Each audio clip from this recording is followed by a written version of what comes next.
I always hear people complain about the place they live, that all the people here are fake and they got nothing to give, cause they all been staring at someone else's version of shit. That makes another city more exciting than it is.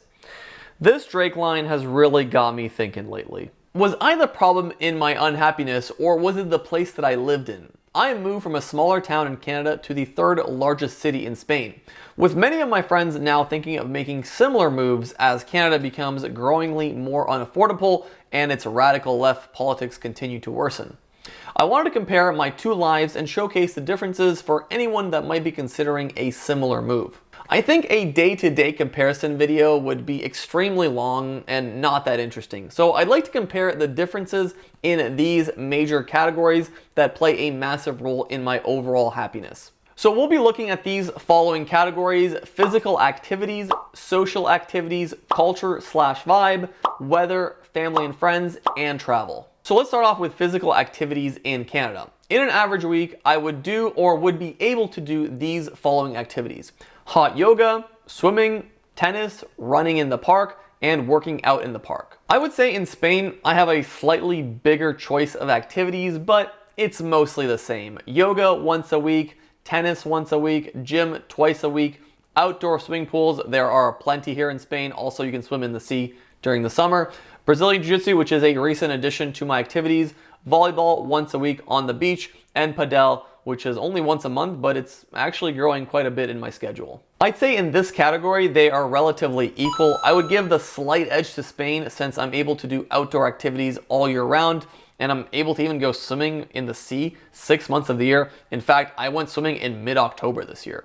My physical health and ability to stay active play a massive role in my happiness, which is why this category was literally the first on this list. Let's talk about social activities, or the third place. If you don't know what the third place is, I strongly recommend this video by Andrewism that explains what it is and its importance. But essentially, to summarize, it's a place that you frequent that allows you to socialize. So here's a list of activities I could and would enjoy in Windsor, Ontario, Canada in the average week. Meeting friends in a bar, I would say about 70% of the time when I met other people, it would be through this activity. Hanging out in someone's basements, this is very common in Canada and North America, especially in the colder months. Parks, there are plenty, but there isn't many activities going on in the park. It's mostly walking, and maybe if you're still younger, tobogganing and skiing in some more mountainous areas. Unfortunately, I don't really enjoy winter sports.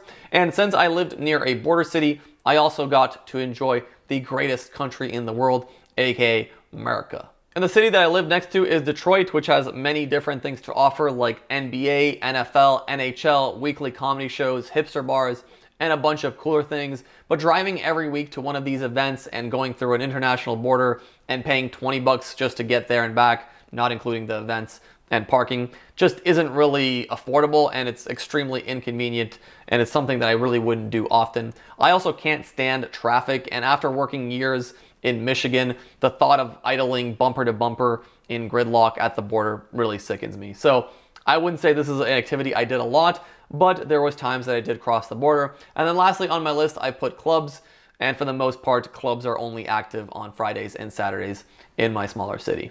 Okay, now here's a list of things I can do in Valencia. There are two different professional football teams, one in the first league, one in the second league, and they have 1 or 2 games a week. There's a basketball team with EuroLeague and domestic basketball several times a week. There is an enormous park that runs through the entire city with the following daily activities: yoga, Pilates, running groups, calisthenics groups, dance classes, concert festivals, events, open theater, skateboarding, football, baseball, American football, bike trail, and honestly, I can name another 100 activities that I'm currently not even aware of happen in the park, but they happen daily, every single day, all year round. I want to take a brief moment to talk about the beach. There's volleyball on the beach, there's dance class on the beach, surfing, paddleboarding, jet skiing, roller skating, countless bars, restaurants, clubs. The beach is its own ecosystem with many hobbies I have yet to even touch.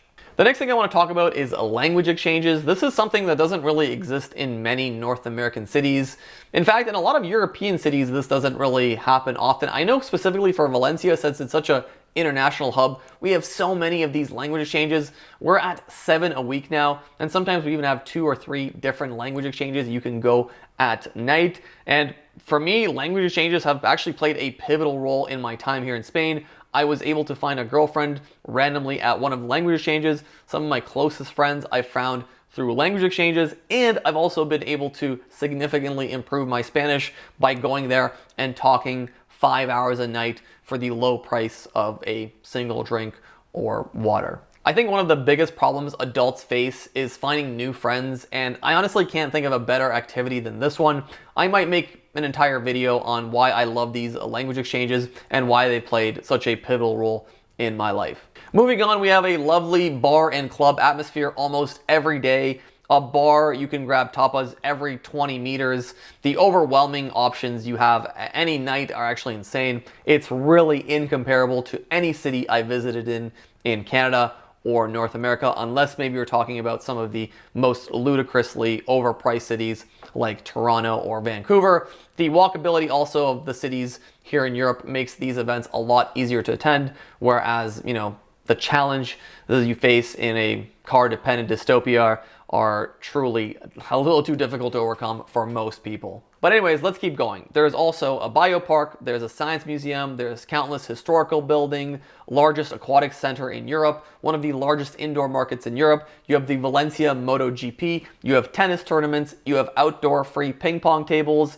you have up to 10-a-side football games that are organized several times a day. And honestly, I can keep going. There are so many different things you can do here. You truly feel like you'll never be bored. I'll say Valencia is like a Disneyland for adults, while Windsor is like a rundown Chuck E. Cheese. Let's talk about the culture and vibe. Now, this is very difficult to quantify, and it's very dependent on each person. I will be talking now just from my perspective. There is a vibe to this place that really makes it feel electric. There is an openness to the people that make me feel like I'm in the right place. I'm a Serbian-born Canadian passport holder, but truthfully, neither of those places, when I go there or when I'm there, I feel at home. Yet for some reason, this place, I just feel like I'm where I'm supposed to be. Now, due to the nature of how tight everything is and how you can pretty much walk everywhere you'd like, it doesn't really matter where you go. You always enjoy the journey, sightseeing, people watching, whatever you want to do. It's always a fun time. I can even make a video on the difference in the amount of walking I do in Valencia and the amount of walking I did in Canada, and it's shocking. I think I walked about 3 to 4 times as much, and when I walked in Canada, it wasn't really walking, it was just me going out for daily runs, and that was counted as my steps. But anyways, the walkability of the city is unmatched. The tightness of the bars makes it super easy to interact with people, and the weather and sun make it a very relaxing place to live. And I know many travelers that come here also experience these feelings. They also have maybe a hard time of explaining why they enjoy this place so much or why this is their vacation place, and then they go back to wherever they originally came from in North America. But it's without a doubt a much better culture, much better vibe, a much more lively atmosphere. Okay, now we're jumping into weather. Considering that between 70 and 97% of Canadians are vitamin D deficient, it's no surprise that Valencia obliterates almost any city in Canada. With close to 300 days of sun, things like seasonal depression don't really exist here. I've never heard of anyone talking about seasonal depression in Spain. I've been able to swim in October, and I've been able to wear shorts in December, and that's pretty awesome. And I know there's some people that say, well, you can wear shorts in Canada in December. Those are just crazy people, okay? Most people in Canada do not wear shorts in December. And if my words aren't enough, here's a visual of what Nelly looked like in Canada, and here's what Spanish Nelly looks like. It's another point for Spain. Okay, now we're jumping into traveling. Even though Canada has slightly improved the affordability of domestic flights, it's still not even close to what Europe has to offer. I've loved traveling for many years now, and my ability to travel is mostly dependent on vacation time, price, and the time requirement to reach my destination. I've enjoyed traveling to places like California, Montreal, Cuba, on the North American continent, but I don't think anyone can make a case that Canada has better travel options than Europe. Europe flights are shorter, destinations are more interesting, and the price is unmatched. This year alone, I've been to Paris, Amsterdam, Madrid, Barcelona, Mallorca, which Mallorca might be one of the best travel experiences of my life. Might make an entire video on that. And Belgrade. So it's a no-brainer. It's another point for Spain. Now, we've talked about a lot of positives. It's not all roses and rainbows. I have lost some things that I do value. My closest friends and family are now much further away from me. That is something that will be almost impossible to substitute. However, I do have plenty of good friends here. I currently have a girlfriend here, so I don't feel really lonely in the slightest here. I know many people that do, however, and my only advice would be that this element in your life will require tremendous effort. It will require you to get out of your shell. It will require you to learn the language and be very approachable. But as Valencia becomes more and more diverse, it becomes easier and easier to find your group. Another downside is with the sheer amount of things going on, it can sometimes be difficult to focus and get work done. I was definitely a lot more productive in Canada due to the limited, let's say, distractions. That is not always the case here. There's always something going on, and you always have this sense that you're missing out if you don't go to this event. Now, there are many other things we can talk about, like affordability, crime rates, and so on, but this video would truly be endless. I just want to talk about the things that I value the most, the things that play the biggest factor in my happiness. And maybe some of you guys can relate, and maybe some of you won't, but these are the things that matter to me the most, and the differences between living there and living here. Ultimately, there is no such thing as a perfect place, but there might be a perfect place for you. If you don't feel like you're there at the moment, then start searching. Maybe you find this video relatable, maybe you don't.